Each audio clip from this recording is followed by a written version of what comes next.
Hello friends, ಬನ್ನಿ ಆಸೆ ಇನ್ನೊಂದು ಎಪಿಸೋಡನ್ನು ನೋಡ್ಕೊಂಬರೋಣ.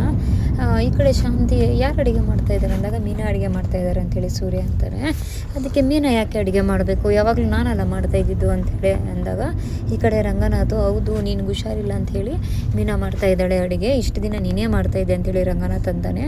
ಸರಿ ಆಯಿತು, ನನಗೆ ಹೆಂಗೆ ಹುಷಾರು ತಪ್ಪಿತು, ನನಗೇನಾಗಿತ್ತು ಅಂತ ಅಂದಾಗ ನೀನು ವ್ರತ ಮಾಡ್ತಾಯಿದ್ದೆ, ವ್ರತದಿಂದ ತಲೆ ಸುತ್ತು ಬಿದ್ದೋದೆ ಅಷ್ಟೇ, ಬೇರೆ ಏನಿಲ್ಲ ಅಂಥೇಳಿ ರಂಗನಾಥ್ ಅಂತಾನೆ. ಅದೇ ಟೈಮ್ ಈ ಕಡೆ ಮನೋಜ, ಹಂಗಲ್ಲಮ್ಮ ಅದು ಏನಾಯಿತು ಗೊತ್ತಾ ಅಂತ ಹೇಳಕ್ಕೆ ಬಂದಾಗ ರಂಗನಾಥ್, ಮುಚ್ಚೋ ಬಾಯಿ ಸಾಕು, ಏನಕ್ಕೋ ನೀನು ಮಾತಾಡ್ತೀಯ, ಗಂಡ ಹೆಂಡ್ತಿ ಏನಾದರೂ ಮಾತಾಡಿದ್ರೆ ಸಾಕು ಮಧ್ಯೆ ಬಂದುಬಿಡ್ತೀಯ, ಒಂಚೂರು ನಯ ವಿನಯ ಅನ್ನೋದೇ ಇಲ್ಲ ನಿನಗೆ ಅಂತೇಳಿ ಬೈತಾರೆ.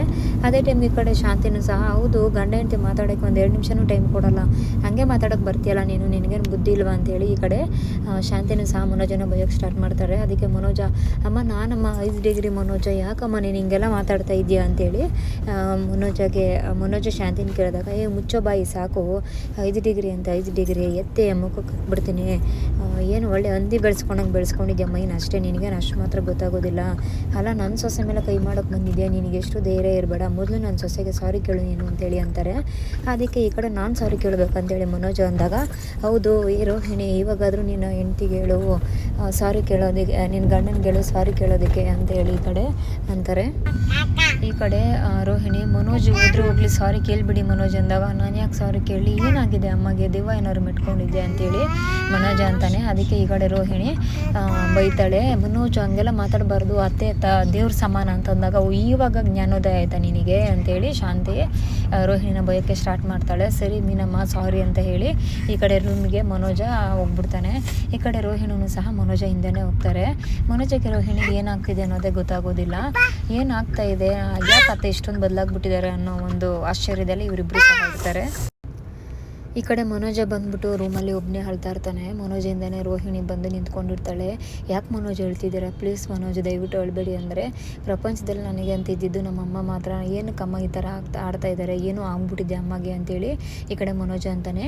ಈ ಕಡೆ ರೋಹಿಣಿ, ಹೌದು ಮನೋಜ, ಅತ್ತೆ ಇಷ್ಟೊಂದು ಬದಲಾಗ್ತಾರೆ ಅಂತ ನಾನು ಖಂಡಿತವಾಗ್ಲೂ ಅಂದ್ಕೊಂಡಿರಲಿಲ್ಲ, ಏನಾಗಿರ್ಬೋದು ಅತ್ತೆಗೆ, ಅದು ಇಷ್ಟೊಂದು ಬದಲಾವಣೆ ಸಾಧ್ಯನೇ ಇಲ್ಲ, ಮೀನಾನೇ ಏನೋ ಮಾಡಿಸ್ಕೊಬಂದಿಟ್ಟಿದ್ದಾಳೆ ಅತ್ತೆಗೆ ಅಂತೇಳಿ ಅಂತಾರೆ. ಹೌದು ಏನಾದರೂ ಆಗಲಿ, ನಮ್ಮಮ್ಮ ನನ್ನ ಹತ್ರ ಹಿಂಗೆಲ್ಲ ಮಾತಾಡ್ತಾರೆ ಅಂದ್ಕೊಂಡಿರಲಿಲ್ಲ ಅಂತೇಳಿ ಈ ಕಡೆ ಮನೋಜ ಅಂತಾನೆ. ನಾನು ಇದ್ದೀನಲ್ಲ ಮನೋಜ್, ತಲೆ ಯಾಕೆ ಕೆಡಿಸ್ಕೊತೀರಿ ಅಂದ್ರೆ, ಇದೆಯಾ ಸುಳ್ಳು ಹೇಳಿದ್ದಕ್ಕಿದೆಯಾ, ಸುಳ್ಳಿ ನೀನು ಅಂತೇಳಿ ಮನೋಜ ಅಂತಾನೆ. ಆ ಥರ ಅಂದ ತಕ್ಷಣವೇ ಈ ಕಡೆ ಮನೋಜ್ ಅಂದ ತಕ್ಷಣ ರೋಹಿಣಿಗೆ ತುಂಬ ಕೋಪ ಬಂದುಬಿಡುತ್ತೆ. ಏನು ಮನೋಜ್ ಮಾತಿಗೆ ಮುಂಚೆ ಸುಳ್ಳಿ ಅಂತೀರಾ, ಹೌದು ನಮ್ಮ ಅಪ್ಪ ನಮ್ಮಮ್ಮ ಇಲ್ಲ ಅಂತೇಳಿ ಒಂದೊಳ್ಳೆ ಜೀವನ ಕಟ್ಕೋಬೇಕಂತ ಸುಳ್ಳು ಹೇಳಿದ್ದೆ ಹಂಗಂತ ಹೇಳ್ಬಿಟ್ಟು ಅದನ್ನೇ ಹೇಳಿ ನನ್ನ ಸಾಯಿಸ್ತಾ ಇದ್ದೀರಾ.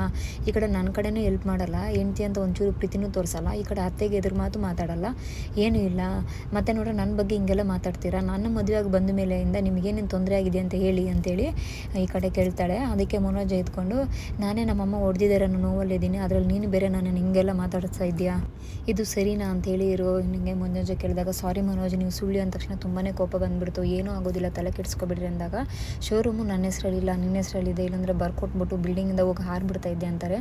ಮನೋಜ್ ಯಾಕೆ ಈ ಥರ ಎಲ್ಲ ಮಾತಾಡ್ತಾ ಇದ್ದೀರಾ ಅಂದಾಗ, ಏನೂ ಆಗೋದಿಲ್ಲ ಸುಮ್ಮನಿರಿ ಅಂತ ಹೇಳಿ ರೋಹಿಣಿ ಅಂತಾಳೆ. ಹೌದಾ, 4ನೇ ಫ್ಲೋರಿಂದ ಬಿದ್ದರೆ ಏನೂ ಆಗೋಲ್ಲ, ಮತ್ತು ಮೇಲ್ಗಡೆ ಟಾಪಿಂದ ಬಿದ್ದೋಗ್ಬಿಡಲ್ಲ ಅಂತೇಳಿ ಮನೋಜ ಅಂತಾನೆ. ಮನೋಜ್ ನಿಮ್ಗೆ ಎಷ್ಟೆಲ್ಲ ಹೇಳೋದು, ಏನೂ ಆಗೋಲ್ಲ ಸುಮ್ಮನಿರಿ, ನೀವು ಬೇರೆ ತಮಾಷೆ ಮಾಡ್ತೀರಾ ಅಂತ ಹೇಳಿ ಸಮಾಧಾನ ಮಾಡ್ತಾರೆ. ಈ ಕಡೆ ಶಾಂತಿ ಮತ್ತು ಸೂರ್ಯ ಇಬ್ಬರು ಸಹ ಕೂತ್ಕೊಂಡಿರ್ತಾರೆ. ಅಮ್ಮ ನನಗೆ ಬೆಳ್ದಿಂಗಳಲ್ಲಿ ಊಟ ಮಾಡಬೇಕಂತ ಅನಿಸ್ತಿದ್ಯಮ್ಮ ಅಂತ ಹೇಳಿ ಈ ಕಡೆ ಸೂರ್ಯಗೆ ಅಂತ ಶಾಂತಿಗೆ ಹೇಳ್ತಾರೆ. ಅದಕ್ಕೆ ಸರಿನಪ್ಪ, ಅದರಲ್ಲೇನು ನಡಿಯಪ್ಪ ಊಟ ಮಾಡೋಣ ಅಂತಂದ ತಕ್ಷಣವೇ ಈ ಕಡೆ ಮೀನಾ ಅಂತಂದ ತಕ್ಷಣವೇ ಮೀನಾ, ಅತ್ತೆ ಊಟ ಎಲ್ಲ ರೆಡಿ ಮಾಡ್ಕೊಂಡು ನಾನು ಬಾಕ್ಸ್ ಕಟ್ಕೊಂಡು ಎತ್ಕೊಬರ್ತೀನಿ ಅಂದಾಳೆ. ಅದಕ್ಕೆ ಈ ಕಡೆ ನಾನು ಏನು ಹೇಳಿದ್ರೆ ಎಷ್ಟು ಚೆನ್ನಾಗಿ ಅರ್ಥ ಮಾಡ್ಕೊತಾಳೆ ಕಣೆ ಇವಳು, ಎಂಥ ಒಳ್ಳೆ ಮಗು ಕಣೋ ಇವಳು ಅಂಥೇಳಿ ಮೀನನ ಹೊಗಳ್ತಾರೆ. ಅದೇ ಟೈಮ್ಗೆ ಈ ಕಡೆ ರೋಹಿಣಿ ಮತ್ತು ಮನೋಜ ಬಂದು ನಿಂತ್ಕೊತಾರೆ. ಅವ್ರು ಬಂದು ನಿಂತ್ಕೊಂಡ ತಕ್ಷಣವೇ, ಅಲ್ಲ ಕಣೋ ಇವನ ಬಗ್ಗೆ ಕೇಳ್ತಾ ಇದ್ದರೆ ನನಗೆ ತುಂಬಾ ಕೋಪ ಬರುತ್ತೆ, ನಾನು ಇವನು ತಿದ್ದಲೇ ಇಲ್ವಾ ಅಂಥೇಳಿ ಅಂದಾಗ, ಹೌದು ಅಮ್ಮ ತಿದ್ದೆ, ನೀನು ತಿದ್ದ್ರೂ ಸಹ ಅವನು ಹಂಗೆ ಮಾಡ್ತಾಯಿದ್ದಾನೆ ಅಂತೇಳಿ ಅಂತಾರೆ.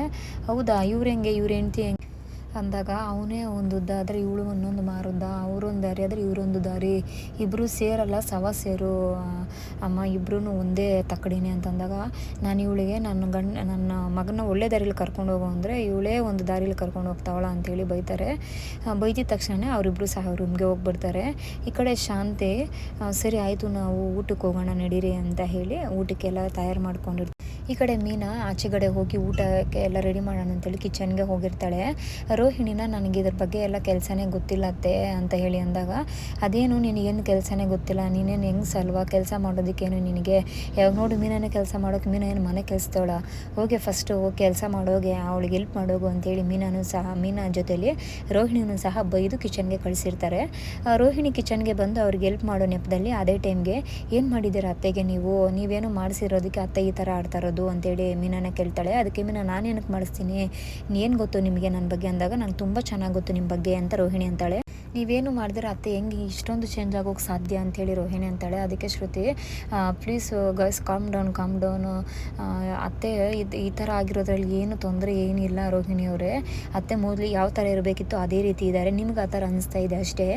ಮೊಸರು ಇದೆ, ಮೊಸರನ್ನಕ್ಕೆ ಒಂದು ಸ್ವಲ್ಪ ನೀಟಾಗಿ ಮೊಸರನ್ನಕ್ಕೆ ರೆಡಿ ಮಾಡಿ ಅದನ್ನ ಒಂದು ಸ್ವಲ್ಪ ನೀವು ತಿನ್ನಿ, ನಿಮಗೆ ಪಿತ್ತ ಜಾಸ್ತಿ ಇದೆ, ಅದು ಒಂದು ಸ್ವಲ್ಪ ಕಮ್ಮಿ ಆಗುತ್ತೆ ಅಂಥೇಳಿ ಶ್ರುತಿ ರೋಹಿಣಿಗೆ ತಕ್ಕ ಉತ್ತರ ಕೊಡ್ತಾಳೆ. ಅದಾದಮೇಲೆ ಮೂವರು ಸಹ ಊಟ ರೆಡಿ ಮಾಡಿಕೊಂಡು ಆಚೆಗಡೆ ಹೋಗೋಣ ಅಂತೇಳಿ ಈ ಕಡೆ ಸೂರ್ಯ, ಅಮ್ಮ ನಾವಿಬ್ಬರು ಆಚೆ ಹೋಗೋಣ ಮಾತಾಡೋಣ ಅಂತ ಅಂದಾಗ, ಸರಿ ಬಾಪ ಅಂಥೇಳಿ ಶಾಂತಿ ಸೂರ್ಯ ಇಬ್ಬರು ಸಹ ಆಚೆ ಹೋಗಿರ್ತಾರೆ. ಶಾಂತಿ ಜೊತೆ ಮಾತಾಡಿಕೊಂಡು ಸೂರ್ಯ ಇರ್ತಾನೆ.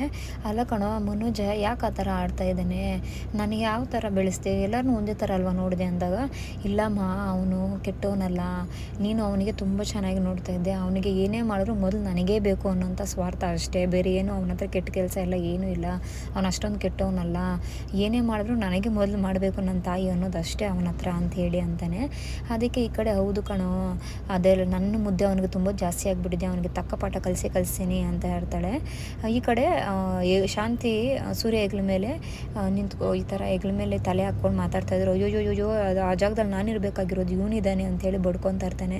ಇವನೇನೋ ಎಲ್ಲದಕ್ಕೂ ನಾನು ಅಂತಾನೆ ಅಂತೇಳಿ ಶಾಂತಿ ಬೈತಾ ಇರ್ತಾಳೆ. ಅದೇ ಟೈಮ್ಗೆ ಊಟ ಎಲ್ಲ ತೊಗೊಂಬರ್ತಾರೆ, ಎಲ್ಲರೂ ಬಂದು ಕೂತ್ಕೊಂಡಿರ್ತಾರೆ. ಊಟ ಇನ್ನೇನು ಸೂರ್ಯ ಕೊಡಬೇಕು, ಅದೇ ಟೈಮಿಗೆ ಅಮ್ಮ ನನಗೆ ಫಸ್ಟ್ ಅಂತೇಳಿ ಮನೋಜ ಬಂದು ಕೈ ಹಿಡ್ತಾನೆ. ಆಗ ಶಾಂತಿಗೆ ತುಂಬ ಕೋಪ ಬರುತ್ತೆ. ಅದೇನು ಏನು ಮಾಡಿದ್ರು ನಿನಗೆ ಫಸ್ಟ್ ಕೊಡಬೇಕಾ, ಆಗೋದಿಲ್ಲ, ನೀನು ಕೊಡೋದಿಲ್ಲ, ನಿನಗೇನಿದ್ರು ಇನ್ಮೇಲೆ ಎಲ್ಲ ಕೊನೆಯಲ್ಲಿ ನಡಿ ಆ ಕಡೆ ಅಂತ ಬೈದು ಬಿಡ್ತಾಳೆ. ಬೈದ್ಬಿಟ್ಟು ಈ ಕಡೆ ಫಸ್ಟು ರಂಗನಾಥಿಗೆ, ಅದಾದಮೇಲೆ ಮೀನಾಗೆ, ಅದಾದಮೇಲೆ ಸೂರ್ಯಗೆ ಎಲ್ರಿಗೂ ಕೊಟ್ಕೊಂಬರ್ತಾಳೆ. ಅದು ಮನೋಜ್ಗೆ ತುಂಬ ನೋವಾಗುತ್ತೆ. ಏನಿದು ನಮ್ಮಮ್ಮ ನನಗೆ ಕೊಡ್ತಾ ಇಲ್ವಲ್ಲ, ಎಲ್ಲ ಪ್ರಿಫರೆನ್ಸು ಸೂರ್ಯಗೆ ಕೊಡ್ತಾ ಇದ್ದಾರೆ ಅನ್ನೋ ಹೊಟ್ಟೆ ಕಿಚ್ಚು ಮನೋಜ್ಗೆ ಸ್ಟಾರ್ಟ್ ಆಗೋಗ್ಬಿಡುತ್ತೆ. ಈ ಕಡೆ ಮೀನಾಗೆ ಯಾಕೆ ಕೊಡ್ತಾ ಇದೆಯಮ್ಮ, ಅವಳಿಗೇನು ಕೊಡ್ತಾ ಇದೆಯಾ, ಕೆಲಸದೊಳಗೇನು ಕೊಡ್ತಾ ಇದೆಯಾ, ಮೊದಲು ಕೈ ತುತ್ತು ಅಂದ ತಕ್ಷಣ ಈ ಕಡೆ ಕೋಪ ಬಂದುಬಿಡುತ್ತೆ ಶಾಂತಿಗೆ. ಮುಚ್ಚೋ ಬಾಯಿ, ನಿನಗೆಷ್ಟು ಧೈರ್ಯ ಇದ್ದರೆ ನನ್ನ ಸೊಸೆ ಬಗ್ಗೆ ಆ ಥರ ಎಲ್ಲ ಮಾತಾಡ್ತೀಯಾ, ಪ್ರಪಂಚದಲ್ಲಿ ಭೂಮಿ ಮೇಲೆ ಟೊಮೊಟೊನೂ ಬೆಳೀತಾರೆ, ತೊಬಾಕನೂ ಬೆಳೀತಾರೆ, ಎರಡಕ್ಕೂ ಒಂದೇ ವ್ಯತ್ಯಾಸ ಇರೋದಿಲ್ಲಪ್ಪ, ಬೇರೆ ಬೇರೆ ವ್ಯತ್ಯಾಸ ಇರುತ್ತೆ, ಅವ್ರದ್ದೇ ಆದ ಒಂದು ಸ್ಥಾನಮಾನ ಇರುತ್ತೆ, ಅದಕ್ಕೆ ಆ ಥರ ನೀನು ಅಂತೇಳಿ ಅಂತಾರೆ. ಆ ಥರ ಅಂದ ತಕ್ಷಣವೇ ಮನೋಜಿಗೆ ತುಂಬ ನೋವಾಗುತ್ತೆ. ಮನೋಜಗೆ ಏನು ಹೇಳ್ಬೇಕಂತ ಗೊತ್ತಾಗದಿರ ಕಣ್ಣೀರು ಹಾಕ್ಕೊಂಡು ಒಳಗಡೆ ಹೋಗ್ತಾನೆ. ಈ ಕಡೆ ಅದನ್ನೆಲ್ಲ ರೋಹಿಣಿನೂ ಸಹ ನೋಡ್ತಾ ಇರ್ತಾಳೆ. ಅಲ್ಲಿಗೆ ಇವತ್ತಿನ ಎಪಿಸೋಡ್ ಕಂಪ್ಲೀಟ್ ಆಗುತ್ತೆ. ಮುಂದಿನ ಎಪಿಸೋಡಲ್ಲಿ